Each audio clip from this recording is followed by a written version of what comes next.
Ipanalangin natin ang simbahan upang katulad ng tapat na esposa ni Kristo ay manatili yung tagapagpahayag ng mabuting balita para sa kaligtasan at pag-ibig ni Kristo para sa atin. Manalangin tayo sa Panginoon. Panginoon, bigyan mo kami ng panalangin. Ipanalangin natin ang mga naglilingkod sa pamahalaan naway mag-isaan ng Panginoon upang mapangalagaan ang mga pamilya at ang buhay sa lahat ng paraan. Manalangin tayo sa Panginoon. Panginoon, bigyan mo kami ng panalangin. Ipanalangin natin ang lahat ng pangangailangan ng ating mga kapatid. Higit sa lahat iyong mga may sakit, may mga kansanan, mga nasa kulungan at mga pinabayaan ng kanilang magulang at pangalaman. Naway maliwanagan sila upang mabuksan ang ating puso sa pagsugot sa kanilang pangangailangan. Manalangin tayo sa Panginoon. Panginoon, bigyan mo kami ng panalangin. Ipanalangin natin sina Niel at Mary Ann na ngayon ay pinagkita sa pag-ibig ng Diyos. Naway magipasigasin sila sa pag-alaga at tapat na mangalaga ng kanilang pag-ibig mga anak. Manalangin tayo sa Panginoon. Panginoon, bigyan mo kami ng panalangin. Ipanalangin natin ang mga kabataan na susunod sa tao ng pag-aasawa. Naway makita nila ang kagandahan ng buhay may asawa sa pamamagitan ng halimbawa at karanasan ng iba na buong-puso ng buhay bilang may asawa. Manalangin tayo sa Panginoon. Panginoon, bigyan mo kami ng panalangin. Ama namin Diyos, kalugdan mo ang iyong mga lingkod at huwag silang siyaya at manatiling tapat sa iyo ang sasasusan. Sabatin mo sila sa buhay nito, naway magkapit sila ng nagtipan ng walang kaligayahan sa iyong hanggang, kasama ng mga anak na nasa kanilang mamahal, ibigin namin po sa Panginoon ni Kristo.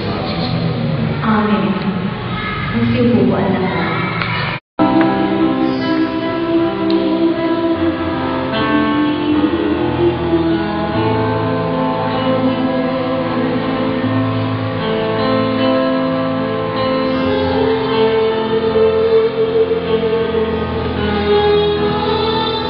Sana dito dali Kukunan natin sila dito.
Dahil tayo sa Diyos sa pagmento ng isa, pinilihan ko sa pagmento sa aming Panginoon. Amen.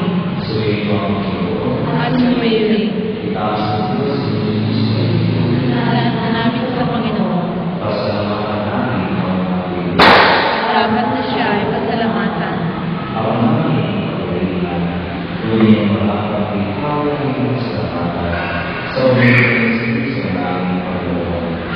Sa kanyang pagkamatay at kanyang pagbuhay, ang maakipan sa iyong sarayan, kaya naman sa aming buhay at pagkikain, di ka makasal sa iyong karamihan ng sa dating pag-ibig ng ating anak, inubuto mo sa ibig upang sa